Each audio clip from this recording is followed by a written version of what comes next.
Hezký den, před námi je pravidelný expres z Ostravy Poruby. Vítejte u jeho sledování. Demolicemi a kácením nezdravých stromů začala revitalizace veřejného prostranství u Floridy. Letní umělecká scéna vyvrcholila stand-up show Humorova a Dům kultury Poklad patří porubskému filmovému létu.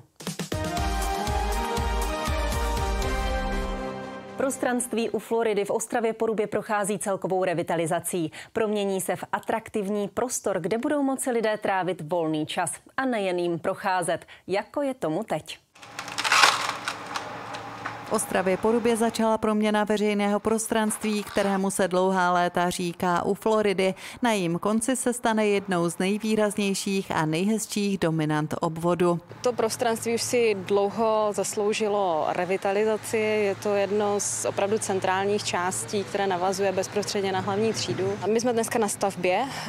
Děje se tady čilý stavební ruch. Samozřejmě začínalo se těmi hlavními věcmi, jako například kácení. A já musím říct, že lidé se hodně báli, že tady to dozná jako velkých změn, co se týká kácení, ale vůbec to není pravda, protože my už máme hotovo a opravdu se probralo jenom to nejnutnější, co bylo potřeba především ze zdravotních důvodů řešit. Proměna vychází z analýzy území, kterou si Poruba nechala zpracovat v roce 2016. Hlavním dominantním prvkem se stane dřevěný kruhový objekt. Jednak bude vlastně i zároveň jakousi pochozí terasou, kterou budou moci využít jak běžní lidé, tak počítáme s tím, že by tam třeba mohly v budoucnu probíhat nějaké drobné pop-up představení, malá divadelní představení, hudební vystoupení, výstavy a tak podobně.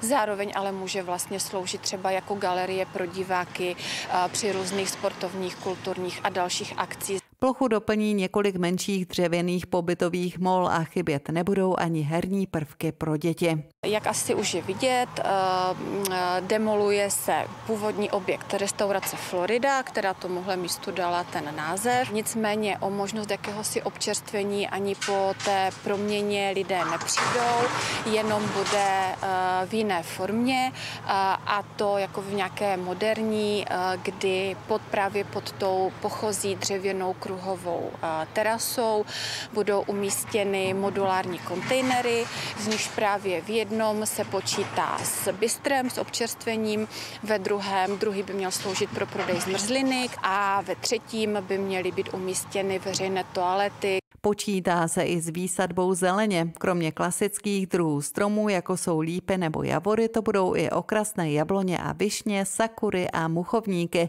Přibude také skoro 2000 metrů čtverečních záhonů, které budou rozkvétat postupně během roku. Bude to teda jedno z prvních míst, kde budeme mít instalované retenční nádrže, do kterých chceme zachytávat právě dešťovou vodu a využívat ji na zalévání právě toho velkého množství nové zeleně, která se tady objeví. V prostoru se objeví také nové vodní prvky. Jedna z fontán vyroste tady v těchto místech, tedy uprostřed budoucího pochozího dřevěného objektu, kde bude také mlhoviště a pítko, které bude sloužit jak lidem, tak pejskům. Součástí prostoru v tuto chvíli jsou i dvě umělecká díla.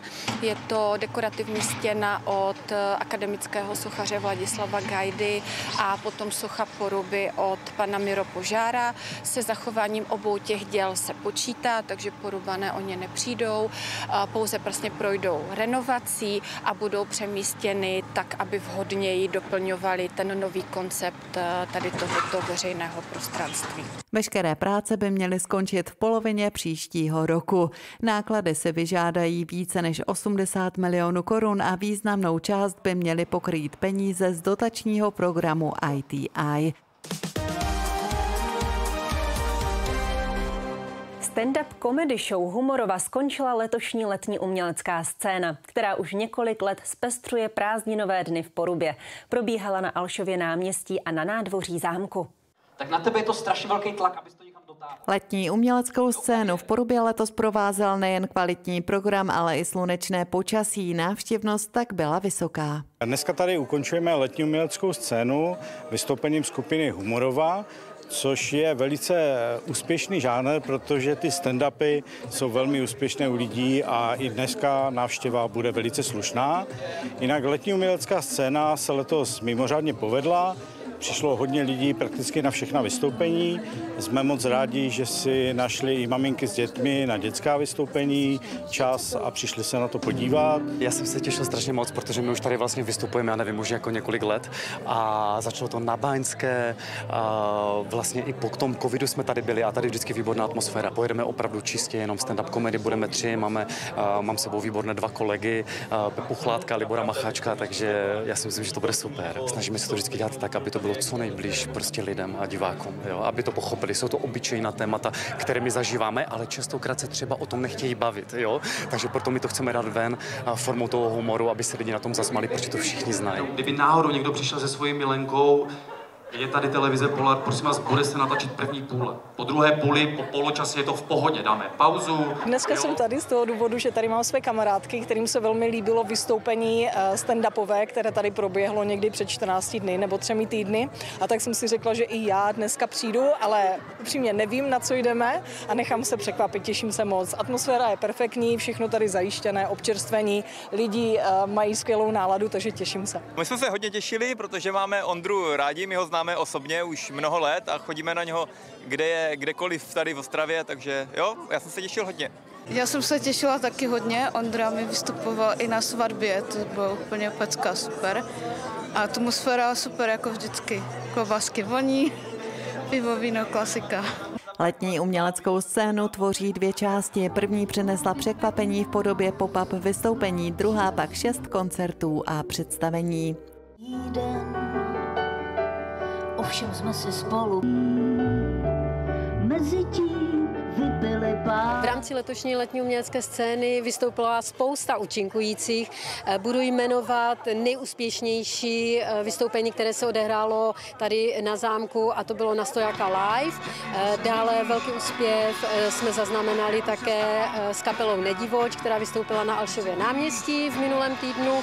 A co se týče vystoupení pro děti, tak jsme měli připravené 2 představení. Jedno představení Strašviňákovy pohádky v podání divadelka Loutkový svět a další představení se také odehrálo v minulém týdnu a byla to Zpěvulenka a Aneska. Z velké návštěvnosti se těšila i ostravská zpěvačka Sofie nebo zpěvačka Michála s kapelou. V tuto chvíli už se plánuje další ročník, který opět nabídne zajímavá vystoupení s malinko upraveným konceptem. Dům kultury Poklad přesunul promítání pod širé nebe. Minimálně do konce srpna tak bude v letním kině Amfi probíhat už tradiční filmové léto, které nabízí spoustu českých filmových lahůdek.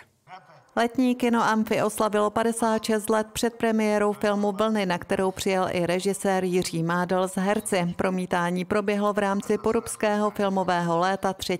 srpna, tedy přesně na den narozenin amfiteátru.